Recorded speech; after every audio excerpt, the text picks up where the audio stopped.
Hi, everyone. Steve Adubato. We are honored to be joined by Tamara Payne, who is the co-author of an extraordinary book. It's actually winner of the Pulitzer Prize, co-author of the book, The Dead Are Rising, The Life of Malcolm X. Ms. Payne, thank you so much for joining us. Pleasure to be here, Steve. Put in perspective the writing of this book by itself. Before we got on the air, we were talking about your late, great dad, Les Payne. Talk about his writing the book, you picking up the book, and finishing, please. Well, actually, it started in 1990, and my father had asked me to join him on this project. So he had already interviewed one of the brothers, actually both of the brothers, two of the brothers of Malcolm X. And he originally did not want to write a book about Malcolm. He felt that we knew everything we needed to know from Malcolm's speeches, cassette tapes, as well as the books, Malcolm Speaks, and the autobiography. But when he interviewed with one of the brothers, he just learned that there was these rich details about their childhood, being children of Earl and Louise Little and growing up in that household. His parents were followers of Marcus Garvey. They were organizers in his UNIA organization, and this rich details that we just did not know. And it was an opportunity to get to know who Malcolm was as a person. So this project became really a project of seeing Malcolm, who he is as a man, but also the world he was born into and later navigated as an adult. So that was the purpose of it. And I worked with my father for 30 years on this. We worked together for 28, and I ended up finishing the book post his untimely passing. And for folks who want to learn more about Les Payne, an extraordinary journalist, a giant in the world of media, who I was honored to work with over at CBS 2 New York on a debate program, a Sunday roundtable, please look up Les Payne and get a sense of why he mattered then and matters even more now. So, Ms. Payne, let me ask you this about, in reading the book, a couple of things. I'm going to ask you about Malcolm and Dr. King. Please talk about that relationship. Certainly. There are phases to that relationship, and they didn't really have a relationship with one another. They met once at a news conference later in Malcolm's life in 1964. But earlier on, I mean, when Malcolm was a member of the Nation of Islam, he was a minister traveling. He wasn't really working with the civil rights movement. He was really talking against it.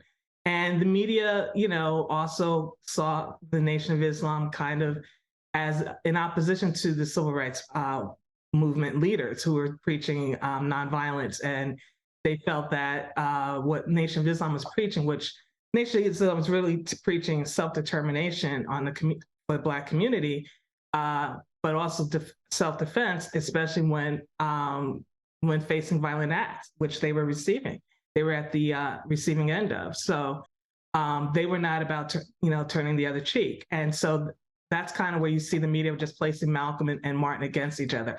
But later on in life, Malcolm, as he's learning more and traveling more and learning how the insidiousness of racism in this country and how it's even moving into the institutions and already had with Jim Crow South laws, but also with the laws that even his family had to face with moving in places like Detroit, Michigan, where they can own land, but they can't live on it. And so they were forced off the land. And so this is institutionalized already. And so he's looking at how do you face this and how do you deal with that? And he's organizing, he's learning how to do that. And he's growing and expanding his mind. So later on, when we find him traveling outside of this country, when he leaves the Nation of Islam and he's learning more even about racism outside, dealing with African countries and meeting with African leaders, he comes up with this idea of looking at our fight here and bringing in the idea of human rights to the civil rights movement. And Martin Luther King agrees with this, as do other civil rights leaders. And that's where you see them coming kind of closer in their discussion points on how to deal with racism in America and the Voters' Rights Act and so on and so forth. But you also see King, after Malcolm's passing, taking on a lot of issues that are like Malcolm X. Sorry. Yeah. No. In 1965, and obviously at 39 years of age, Dr. King is assassinated. In 1968. 68. You know, you mentioned the Nation of Islam. Let's get into it. So the book is I mean, the detail of and the horror of Malcolm X's life with Betty Shabazz, his wife, and their daughters. I think they had 4 daughters. Um, While he was alive, she was pregnant with twins when he was assassinated. So Malcolm X's break from the Nation of Islam, largely about, if I'm mistaken, you'll correct me, largely about Elijah Muhammad, the leader of the Nation of Islam, and Malcolm X's concerns about what he perceived to be the hypocrisy of Elijah Muhammad, given the fact that Elijah Muhammad had relationships with young women who he impregnated, who worked with him. And Malcolm X thought it was against everything that the Nation of Islam was supposed to be about. And he started to break from them, and things became crazy after that, and violent and dangerous, correct? Well, I like to go back a little bit. It was a little bit, it's a bit more nuanced, the separation. Sure. Malcolm, because, and what we say in our book, Malcolm's upbringing as his parents were followed in Marcus Garvey and self-determination and pride in being Black and organizing and building your own businesses in your community. Nation of Islam also had these traits and tenets in the organization, which is what was attractive to the little brothers in particular, Wilfred and Filbert, who my father interviewed originally, and Malcolm's brothers. His brothers, right. And Wilfred is the first one to join the Nation of Islam, and he brings his other siblings along with them. And so it is kind of a family's organized effort to bring Malcolm along. Malcolm was in prison at that point. And so he comes along, and they do really well in organizing this organization. I'm trying to be short, and I'm moving fast to this. But let's fast forward to when things start to fall apart. Malcolm is coming to understand that his ideology, his ideas of how to face racism, they're expanding, and they go beyond what Elijah Muhammad's beliefs are. Elijah Muhammad's a lot more narrow, but he's the blue-eyed devil, the white blue-eyed devil, which at some point Malcolm X started to question. Is that fair? Yeah. Of course, he questioned that at some point, but when he first joined it, he didn't really believe that. It was his brothers actually had to kind of really convince him that this is a point of the Nation of Islam and a valid point. But when we talk about, this is the language of Elijah Muhammad and the Nation of Islam, but when you see Malcolm coming outside, when he leaves the nation, he's not using that language. But what we're saying in our book, for example, we talk about there in 1960, there is the meeting with the Klan, and Malcolm is doing as an ambassador for the Nation of Islam, along with Jeremiah Shabazz. They meet with the Klan for the Nation of Islam under the orders of Elijah Muhammad.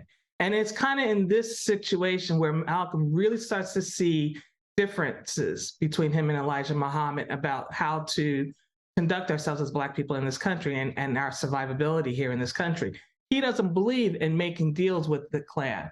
He has bad experiences with the Klan. The Klan raided his family's homestead when they were in Omaha, Nebraska, and he was in utero in his mother's belly.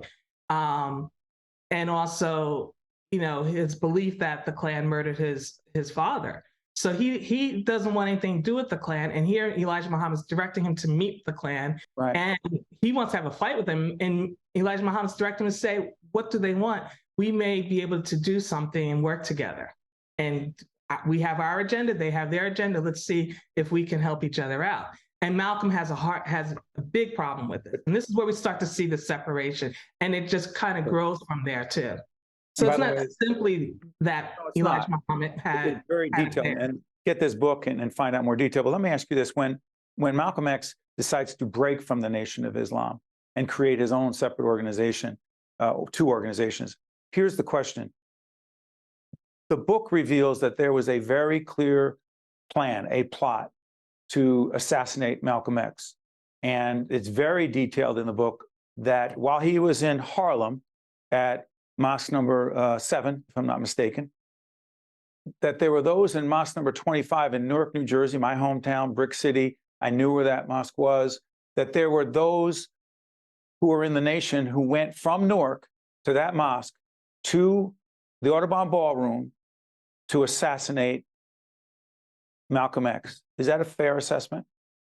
Yeah. And let me just make it also clear. Malcolm, he was forced out. He was expelled from the Nation of Islam by Elijah Muhammad. And also Elijah Muhammad had handed down a direct order to have him assassinated, which is how they deal with their number one enemies. So there's that kind of order. It's cultural. It's how that organization operates. As far as, yes, the assassination, we do go through extenuating detail of how this plan unfolded from out of the mosque in Newark. And so, but beyond that, we also have two people who had served time for Malcolm's murder, who were out of the Harlem Mosque, who were not even on the scene, but they served over 20 years, but they were exonerated in 2021. And what we found, and the reason why they were exonerated was because the Innocence Project got involved, and they came across this treasure trove of unredacted documents from the FBI and the New York Police Department. Now, we interviewed the New York Police Department, Gene Roberts, who was an agent for the New York Police. He was undercover for the police department. He infiltrated Malcolm's organization. Right. But this treasure trove also revealed that the FBI actually had a report saying that the killers were transported into New York. And this report was dated the day after the assassination. Let me ask you this. I wish we had more time, but Malcolm X is especially important now, Ms. Payne, absolutely, given race in this country and race relations in this country, and racial trauma that continues to go on. He's more important now than ever before. Please share.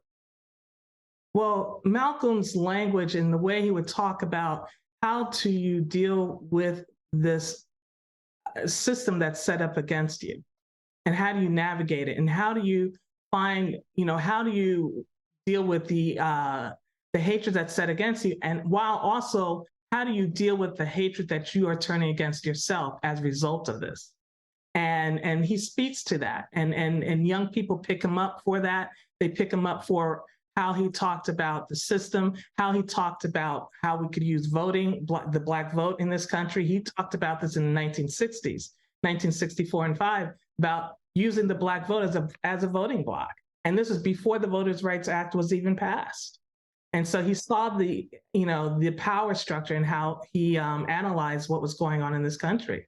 But also when we look at how he talks about the human rights struggle, and he really got this infiltrated. You see Fannie Lou Hamer using that when she goes back and works with SNCC after visiting Africa and meeting Malcolm and her friendship, developing a fast friendship with Malcolm.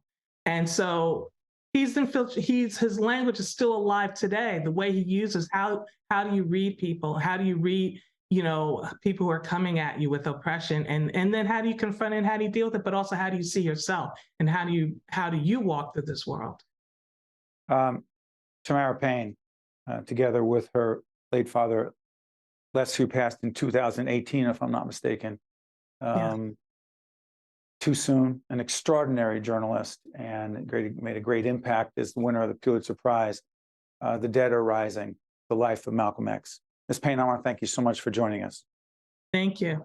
You got it. Stay with us. We'll be right back. One-on-One with Steve Adubato has been a production of the Caucus Educational Corporation. Funding has been provided by Seton Hall University, New Jersey Sharing Network, Delta Dental of New Jersey, NJM Insurance Group, Veolia, PSC, the Healthcare Foundation of New Jersey, MD Advantage Insurance Company, and by Atlantic Health System.